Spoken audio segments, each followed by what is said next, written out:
right, hello class, and welcome back. You have survived the first third of the course. We are in week 5 of our African American history. This is your professor. My name is Brant Ellsworth. And this week, we are finally in the pivotal moments in African American history.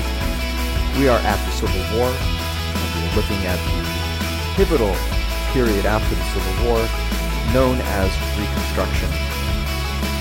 I cannot stress the importance of this week's material to understanding contemporary issues in African American history. We start with the Civil War, this period in which the country wages war with itself. Do not be confused about the root cause of this war, despite what many might say in a revisionist history prose that the Civil War was caused over issues about states' rights or any other topic. It is without doubt that the cause of the Civil War is very clear. The cause of the Civil War was slavery. So African Americans find themselves in this linchpin. They are the pivot point.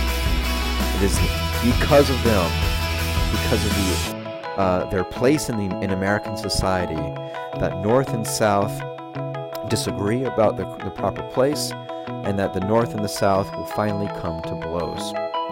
So this week we will be reading about the contributions made by African Americans during the Civil War. We'll be looking at their contributions as soldiers. We'll be looking at the North. And then we'll be looking at this pivotal period after the Emancipation Proclamation, after the death of Lincoln. As Johnson becomes president,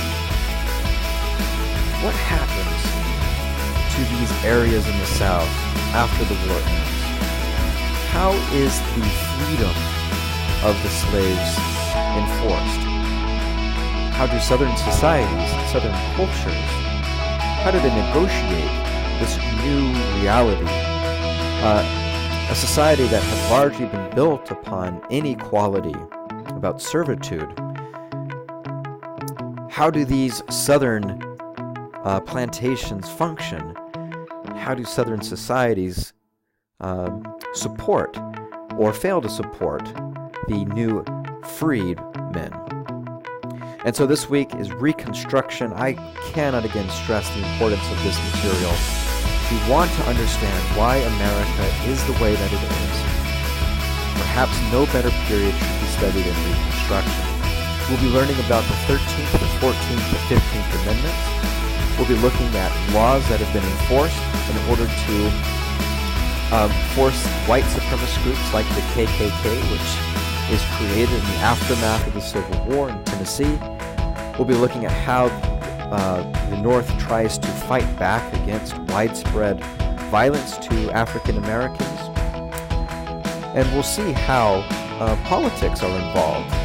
We'll see that the Republican Party, which is dominant of the North and sweeps through the South in the aftermath of the Civil War, we'll see that during the 1870s, during the presidency of Ulysses S. Grant, how the Democrats, Southern Democrats, through violence and through shutting down African American votes, are able to once again replace Republican government with Democratic government.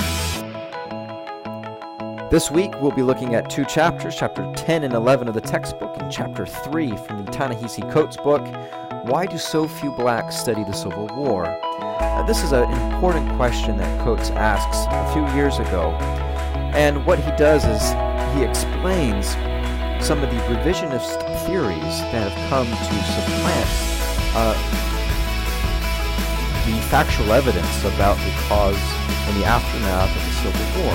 Coates asks, why, in the end of the 19th, beginning of the 20th century, did American textbooks and politicians, historians, whitewash the Civil War, essentially removing the core, the cause, the contributions, and the aftermath of the Civil War by removing African American voices. And in this way, removing the key cog about what the war was fought over. And so we will be looking this week at our discussion board, contemplating a more recent example of how this whitewashing took place and its implications for contemporary African American society. As always, if you have questions about the materials or would like more understanding about it, there are two places that you can look. In the Materials and Resources tab, you will find additional resources, videos, and additional reading material for you to consider the materials that we looked at this week. And as always, you can email me, your professor, at brantelsworth@centralpenn.edu. All right, I look forward to seeing you in the discussion board this week.